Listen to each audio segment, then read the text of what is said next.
Let's get on with this. We're going to do some interesting exploring here.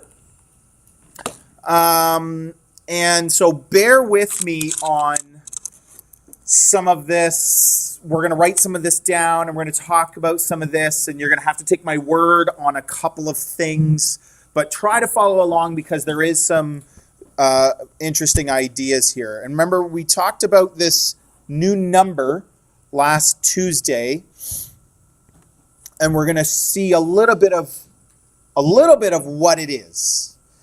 It has a very interesting history, which we're not going to get into the whole thing, and we can't get into the whole thing because a lot of the history uses math that we haven't covered yet. But we're going to see a little bit of why this number is so interesting.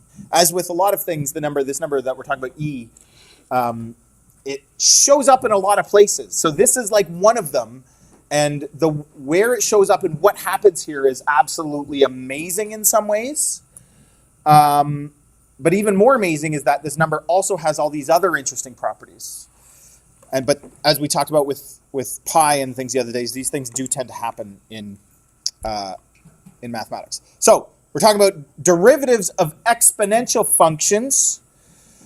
That's what we're doing today, is how do we take the derivative of an exponential function? So our exponential function would be something to the effect of y equals b to the, let me try that again. Y equals b to the x, or f at x equals b to the x. That's the kind. So b is some number, is any base. And if you think about what we already know with derivatives of like polynomial types of functions, where it's x squared, like we know how to deal with an exponent when it's a number. When the exponent is the variable, that's very different. This would be like x minus 1 times, or x times b to the x minus 1, except it's not because the base is a number, right? It's not, but it doesn't work that way. So we're going to start by examining it from first principles. And first principles is this thing. I'm going to do this in black, not blue. So the limit, remember this? It's been a while since we've done this. As h approaches 0 of f at x plus h minus f at x over x plus h minus x, where like that's one thing and that's the other thing, right? Slope formula from grade 9. We remember this.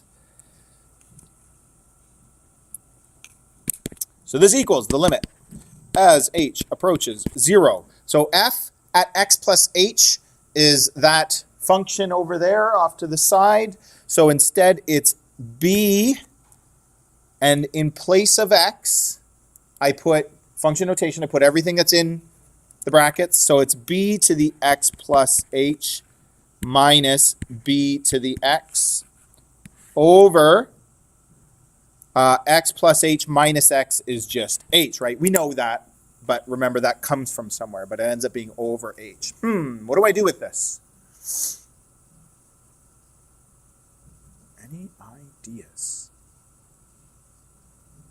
This is where our understanding of properties of exponents, logarithms, and all that stuff can come into play. This is where you got to know how to take risks. You don't know necessarily what's going to help, but you got to say, what can I do? What's the kind of thing that maybe I could do and maybe it will work? Any ideas? Yeah. What were you going to say? Yeah? But you're on the right track, believe it or not. What's that similar log rule but applied to exponents? Multiplying arguments of a logarithm is adding the logarithms of each part of that product. We don't say it that way, but isn't it the same as multiplying powers of the same base? You add the exponents. But if I've got something where I have an exponent that I'm adding, can I use that in reverse? Like that's one of the things, and I would say if you're ever stuck but you see an exponent where you're adding and one part of it is x or something like that, that's always something that you can do. Let's try it. So this ends up being b to the x times b to the h minus b to the x. Now do we see what we can do?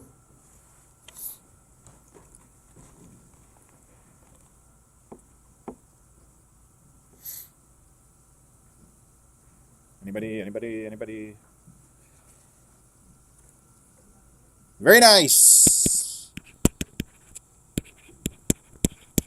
So this is b to the x times, like this could be on top here. I'm going to write this, b to the h minus 1 over h.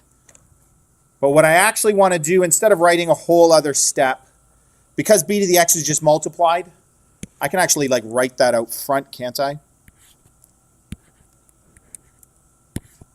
Like that, like it's the same thing. Everybody okay with that? And this next part's a little bit tricky. It requires us to do something we don't normally do, and you don't have to really know how to do this, but you should be able to follow it. This limit is in terms of h. The b to the x part doesn't have an h. So I can remove it. This is one of the limit properties, or similar at least to one of the limit properties that we talked about. I can pull h out, or pull b to the x out, and this is just the limit as h approaches 0 of b to the h minus 1 over h. Okay, so we got this part.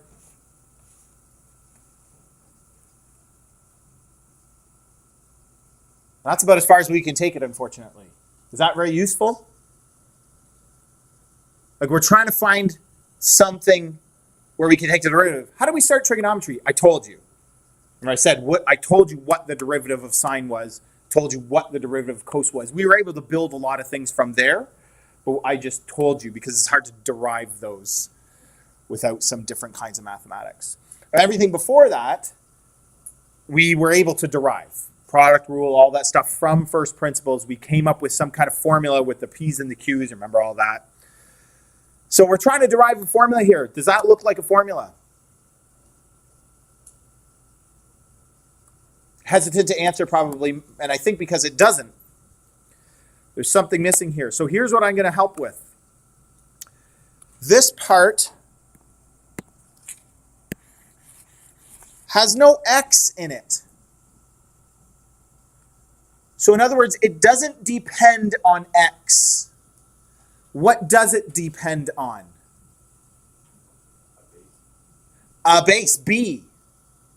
But if I set the base as something, like 2, what does this become? This is still indeterminate. What does indeterminate mean? 0 over 0? If I put 0 in here, I get, let's say this is 2. And then you can, b can be anything, but if you imagine it as 2, it's a bit easier. 2 to the 0 is 1, 1 minus 1 is 0, over 0, it's 0 over 0. It's still indeterminate, right? But we know that indeterminate limits often approach a value. Do you remember all this from the beginning of the year? I hope you do, because our exam now isn't too far away. We want to remember all this. Indeterminate limits often approach something. That was all that work we did in the first couple of units, was we were noticing how, hey, sometimes it doesn't exist at the point, but the limit exists. So this is indeterminate, but turns out the limit does exist. When I set this base as like 2 or 3 or something, what does that mean? It means this is a constant. This is some number. For every base, it's a different number, but it's some number. Okay? Okay, so now I have a formula to find the derivative of b to the x. The derivative of b to the x, that's what we started with, is b to the x times some constant. Oh, fantastic. That makes it easy. Except we don't know what the constant is. Now, it turns out it's actually not that bad, and we will look at that. We will talk about that. But I want to do a little bit of exploring before we get to that. Okay, so again, bear with me. Here is this line, this curve here is that function. at base 2, like we talked about. So 2 to the h minus 1 over h. So as I approach and get to 0, okay, that's not going to work. I'm going to use this point. Right now it's 3. If I make it 2, see how it moves the point? If I make it 1, see how it moves the point? Oh, what happened? I clicked on the wrong thing. Okay, I make it 1, it moves the point. So this point is now 1, 1. So I put 1 in for x, and what's the y? You following what I'm doing here? It's not super important. I'm just trying to convince you what this point is. I put 2 in for x, gives me the y. So if I put 0 in, the point's gone because it's indeterminate, right? See what I'm saying? Okay, we don't actually need that point now, but we'll just put it over there. But what I can do with this guy is I can kind of get it really close, and I can kind of hover it right around. This is like what we did, and I can see, what is that value? 0.69. So it's like somewhere right around 0.69 or 0.7. 0.68. 0.686. That's about as close as I can get, I think. I'm very, very close to 0 there. 0.686. So that's what the constant is for 2. Not very useful. Now actually, who has a calculator? Everybody have a calculator? Take the ln of 2.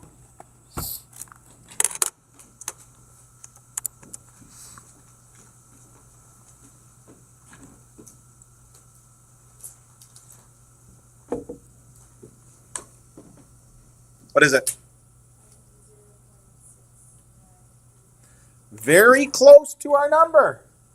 Turns out it's the ln of 2, which isn't too bad. The ln of the base. And if the base was 3, it'd be the ln of 3. If the base was 4, it'd be the ln of 4. Not bad. Everybody got that? Okay. Follow that? But here's the question that we want to ask. Okay, so this is some I don't know that you need to write this down, but some constant depending on the base, which is b. And it turns out it's the ln of b. What if this was equal to 1? Then it's b to the x times the constant of 1. What does multiplying by 1 do? Nothing. So now this constant is irrelevant. Wouldn't that be useful? Remember that guy Euler we talked about? This is what he asked. Wouldn't it be useful if that was 1? Wouldn't that clean things up a little bit? I don't always have this constant lying around when I'm taking derivatives. We saw how when you take derivatives, it's nice if they simplify nicely, because then if you want to take the second derivative, you've got less to worry about. Now, it's constant, it's a number. They aren't usually too difficult to deal with derivatives, but still. What would make that 1?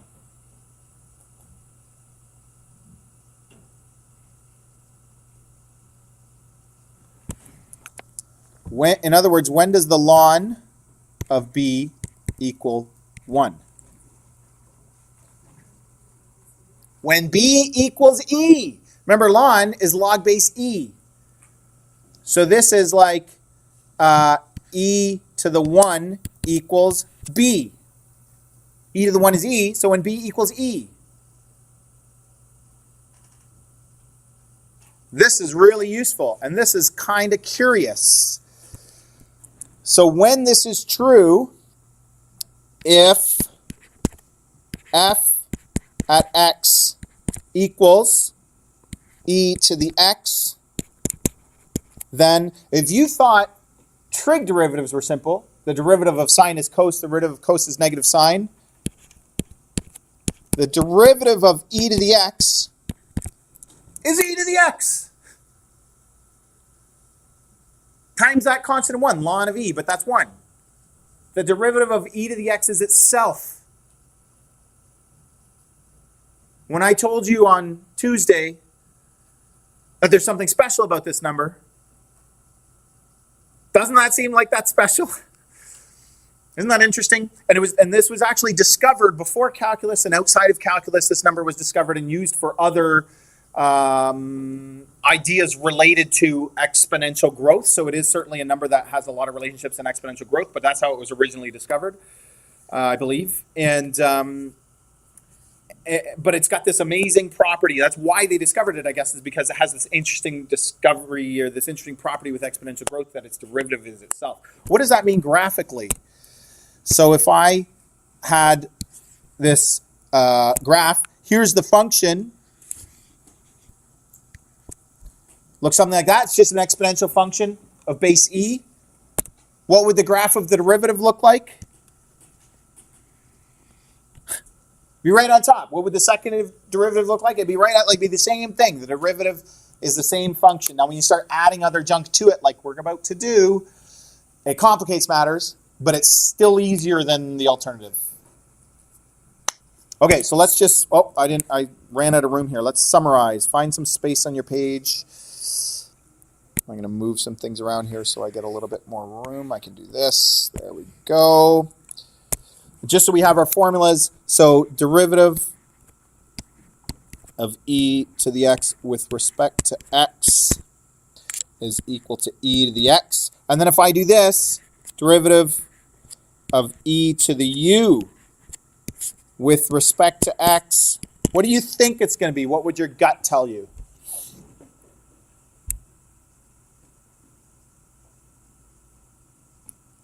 I feel like we should have a gut reaction about this at this point. Very nice. You got it. Just like that kind of chain rule times the derivative of what's inside, right?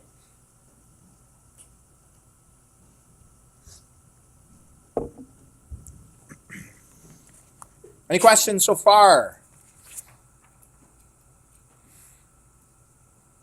All right, so here we go. Now here's where we just need to start getting good at taking derivatives of these things.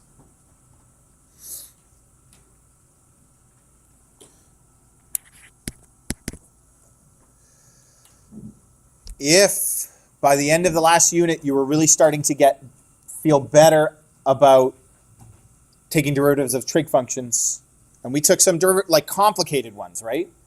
The sketches were simple ones, but the derivatives of the other stuff that we took could get pretty complicated. Then this is going to feel similar, I think, because I write this down. It's still e to the 3x. Like that part doesn't change. Times the derivative of the exponent.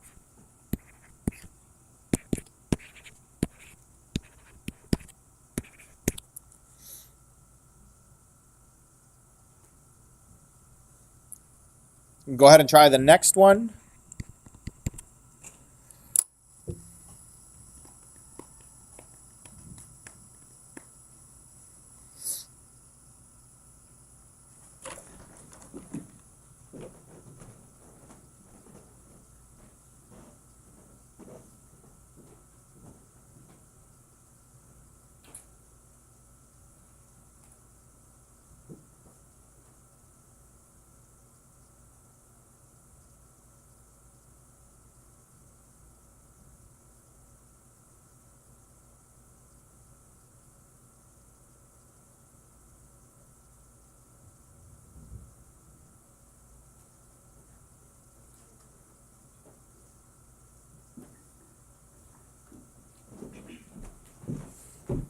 So constants out front don't change.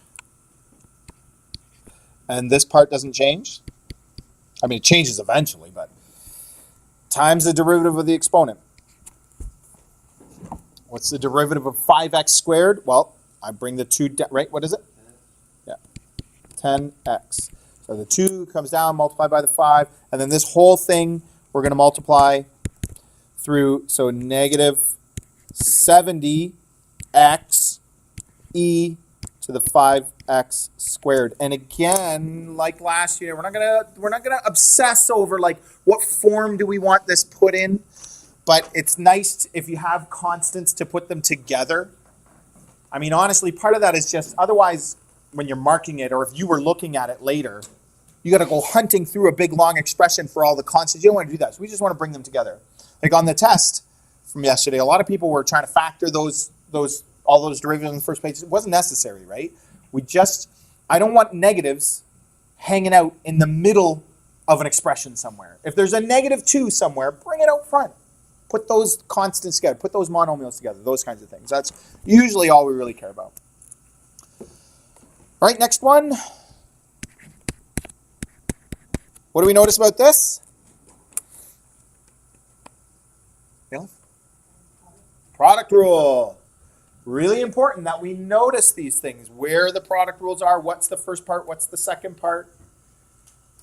If it helps you, you can off to the side, kind of right, here's my P, here's my Q. I've got an expression in terms of X times another expression in terms of X. That means it's the product rule. If one of those is just a number like 2, it's not the product rule, but if it's got a variable in it, then it is. Go ahead and try it.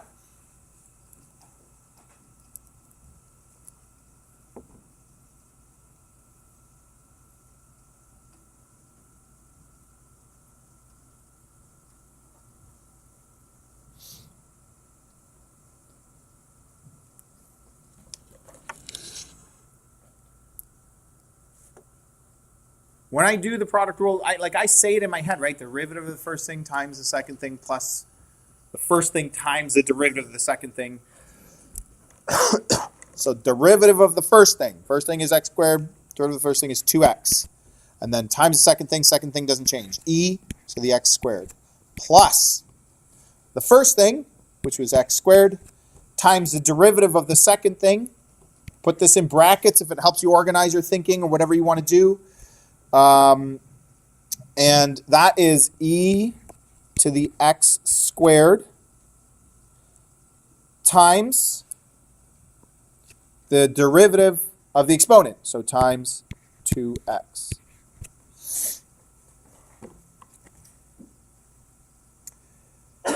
And I don't know, when is this going to be useful?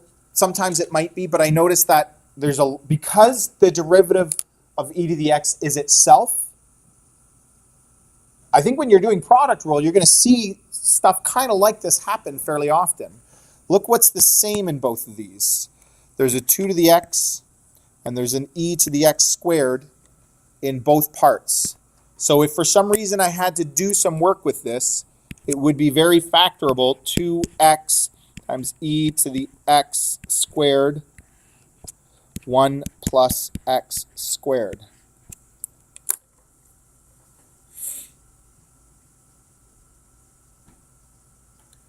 If I was taking the second derivative, I don't think that would be more helpful. It would probably be better to leave it the other way. I don't know. Often we don't take second derivatives of these ones that are just honing our skills anyway, right? So, okay, D.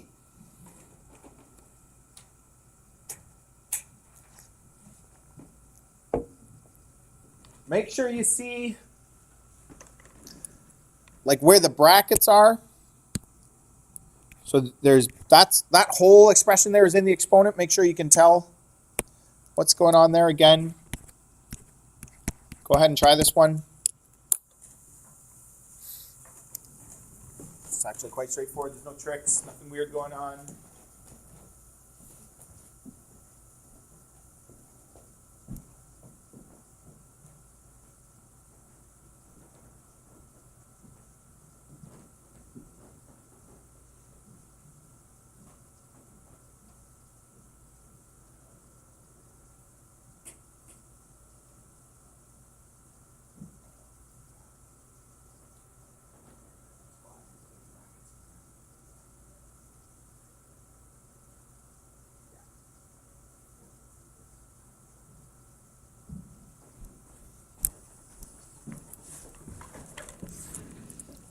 So we just write this out. E to the 6x squared minus 5x plus 4 times the derivative of the exponent, 12x minus 12x, thank you, minus 5.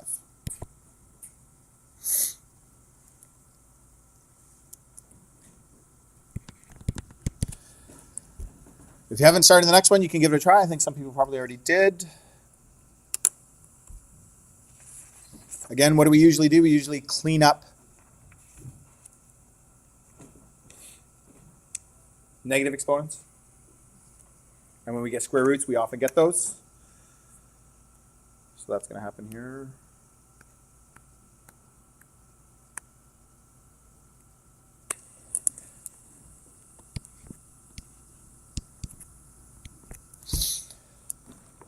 Although we have taken the derivative of the square root of x so many times, a lot of you probably have it memorized at this point, and if you don't, it's a good idea to bother doing that. But it's like x to the 1/2. So I bring the 1/2 down times x to the negative 1/2. And I mean, at this point, honestly, again, if you're doing all the practice, you want to get to a point where you know what the final version, like when I see a square root, I'm like, oh, I know how this is going to look in the end. Like, not exactly, but I know generally that I'm going to end up with this. I'm going to get up with e to the square root of x over 2 square root of x. Like, I end up with this kind of stuff on the bottom. I usually end up with the 2 because of the half, depending on if there were other constants. And I usually end up with the square root of x on the bottom. Right? You want to have done this enough times where you're starting to get familiar with that and expecting it and that sort of thing. Everybody okay so far?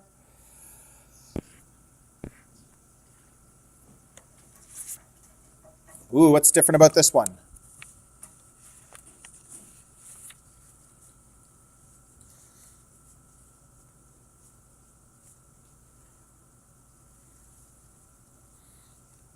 What's going on here? Yeah, so what does that mean about it? It's implicit. Very good. So we don't say y prime equals. We don't want to say that. We say dy by dx equals 5e to the xy. That part doesn't change. Times the derivative of the exponent. And in the exponent is product rule. And we've seen xy before, although some people have made mistakes with it. But again, it's something that's common enough for things like it that it's a good idea to make sure you've got this one down. So the derivative of the first thing is x, and the second thing is y. So the derivative of the first thing is 1 times the second thing, so that's just y, plus the first thing times the derivative of the second thing. What's the derivative of this y? dy by dx. And then what do I have to do? I have to get the dy by dx out of there. So 5y e to the xy plus 5x e to the xy dy by dx.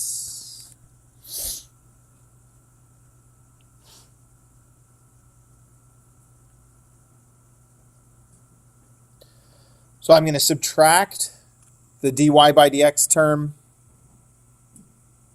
to the left side. I'm going to factor at the same time. I hope this is okay. Because I would end up with this, dy by dx minus 5xexy dy by dx. So when I factor it out of this, I just get 1. And when I factor it out of this, I get this. 5x e to the xy.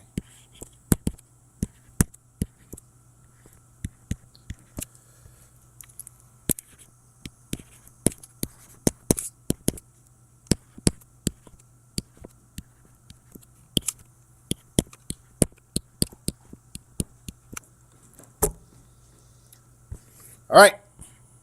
Try that one.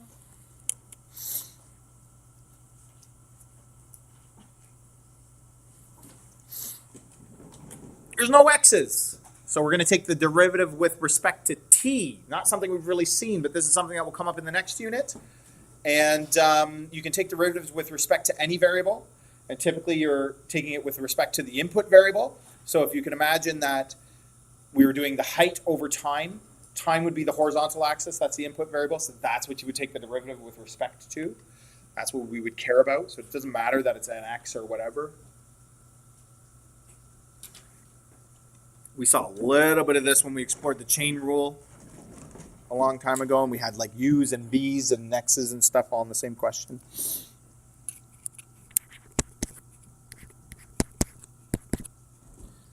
And this is obviously quotient rule.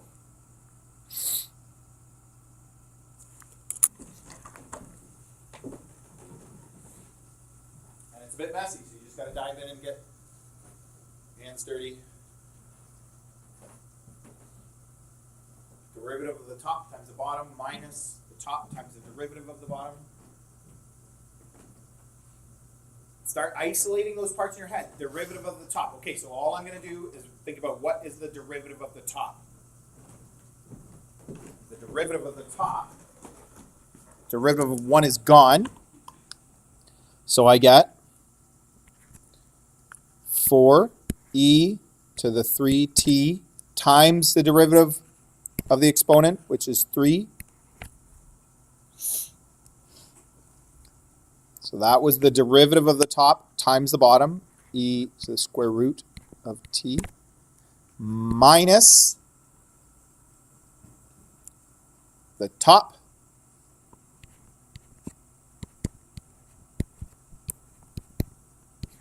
times the derivative of the bottom, which we've already taken the derivative of that.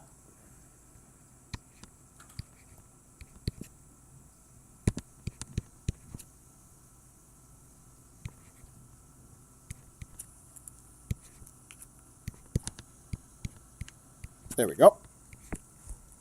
All over the bottom square. Don't forget that part.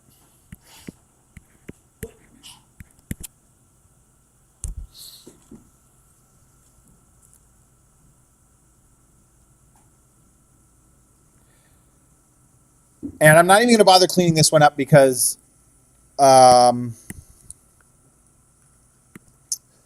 I have this, but I also have this, like it's subtracting, I can't just take that down here. So it's going to be a bit of a mess.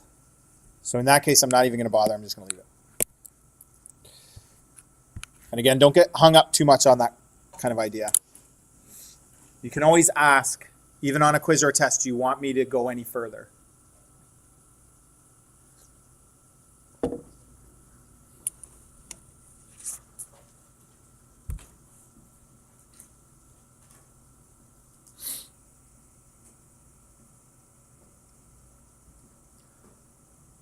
Find the slope of the tangent line to that function at that point. So this is like telling us that x equals 0.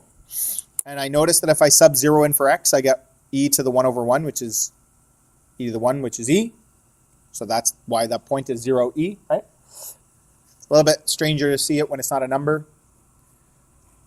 Oh, and by the way, again, like I said before, this whole thing is in the exponent like that, right?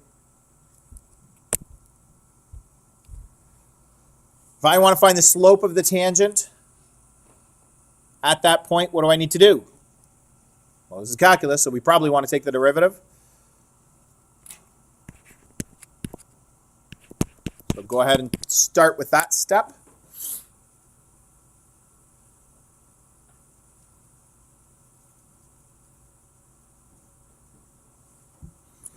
I'm going to give you a little tip to help you out. In fact, I'm going to do it like this. How can I rewrite 1 over 1 minus x?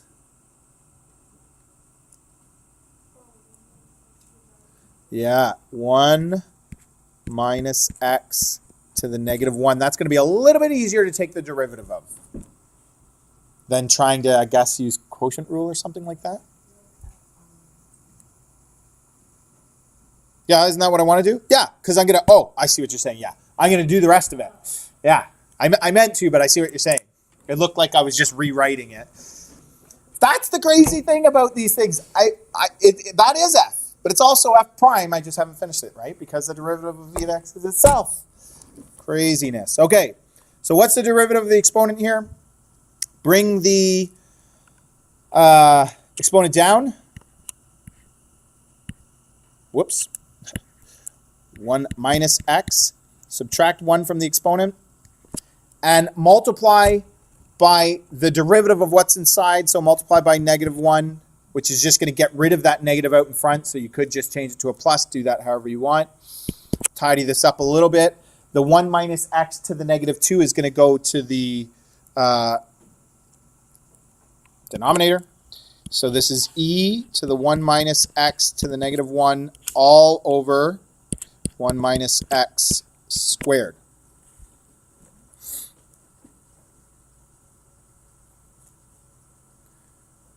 And now I want to find the slope of the tangent at that point, which is at 0. So I do f prime at 0.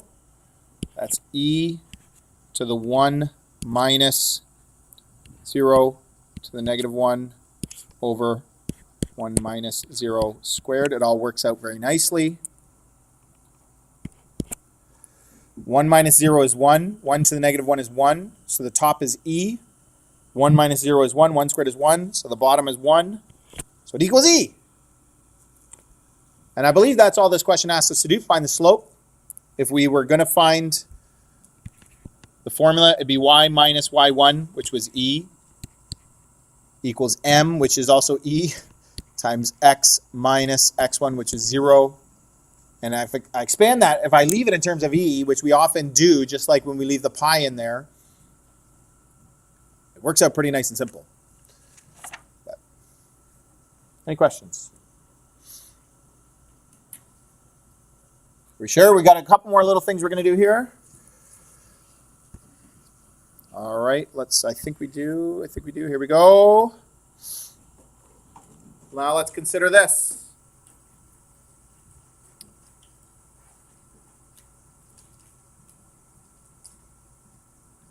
So as long as b is not 1 and b is greater than 0, we have an exponential function here. If b is less than 0, then it's nonsense. If b is 1, then it's not really an interesting function. If b is e, we'd be doing all the stuff we were doing above. Okay, if this is all true, then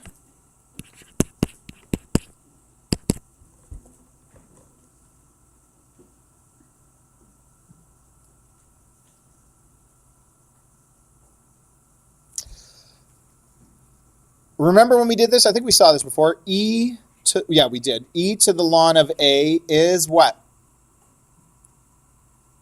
A? Yeah. So if I use that in reverse, I get e to the ln of b to the x equals b to the x. Yes? Okay with this?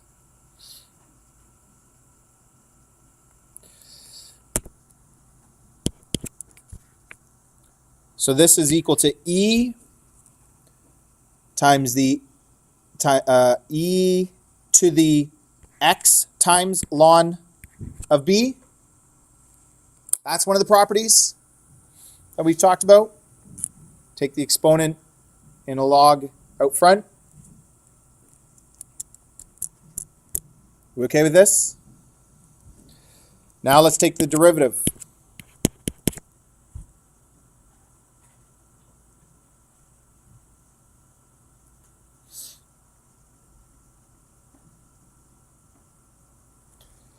Now what we want to remember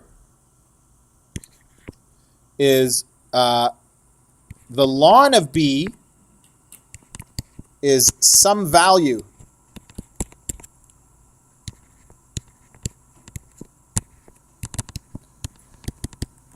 when b is given, which it would be, it'd be 2 or it'd be 3 or it'd be the square root of 7. When b is given, the ln of that is some constant, some value. So when I take the derivative of this, I get e to the x ln b times the derivative of the exponent, which is just ln of b, because that'd be like 2x or 3x or 4x, so the derivative would be 4. Does that make sense? Everybody okay with that?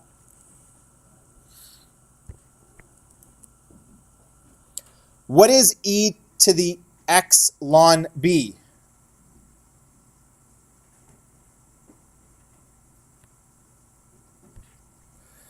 This is equal to e to the ln of b to the x. I'm kind of going in reverse now, again, times ln of b.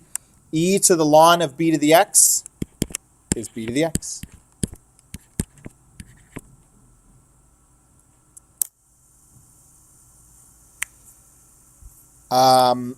And this shouldn't surprise us because I told you this at the beginning of class today, that it's the ln of b. We just didn't know that. We kind of used that idea to prove the other thing, and then we use the other thing to prove this. So it's like circular logic, which is a really, really terrible thing to do. But as I kind of hinted at before, proving the values of e and what e is and stuff otherwise is very, very difficult. So we're not going to bother. Okay, so what we have just discovered here, though, is that d of b to the x with respect to x is b to the x times the ln of b. Whoops. And d of b to the u times d to the x is, you guessed it, b to the u times the ln. Oh, see, I did it there. You're supposed to laugh at me at h. Ln of b times u prime. As we would have expected.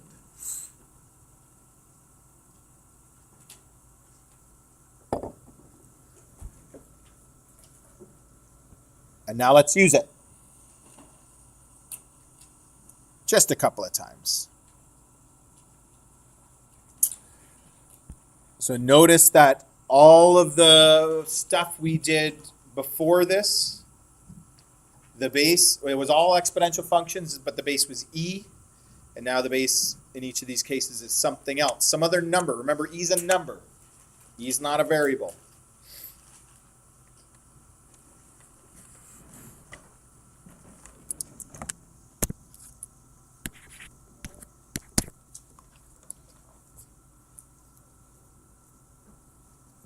But a lot of this is the same. It's very similar. Like I still do this. I still write this whole down. So it's 4 to the x squared. Just like if it was e. But I have to add this part in. And then I can do the derivative of the exponent. Don't forget that.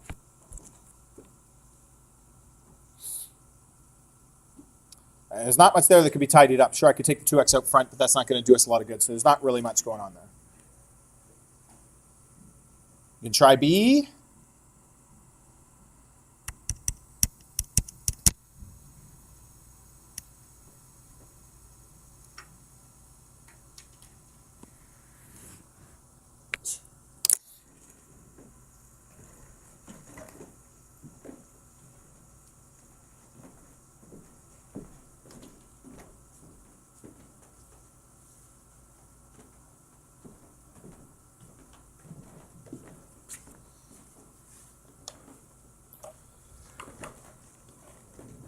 We noticed it was product rule, I hope.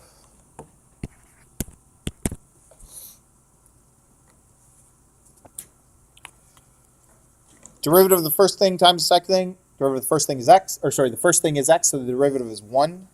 So 1 times the second thing is just the second thing, plus the first thing times the derivative of the second thing. This doesn't really need to be in brackets, but just to sort of, so you can see which part is which, I'm going to put it in brackets. So 7 to the 4x times the ln of 7 times the derivative of the exponent, which is 4. And again, there's not really much I can do there. I could take the 4 and the x, I guess, and put them together. Those are kind of monomials and put them up front, but it's not doing us much good. So one more.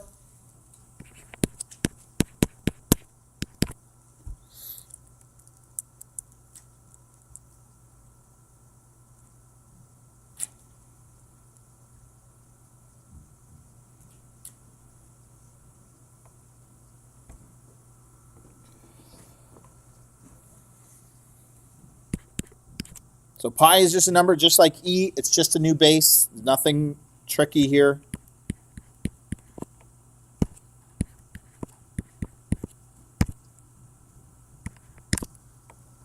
That's it. Any questions?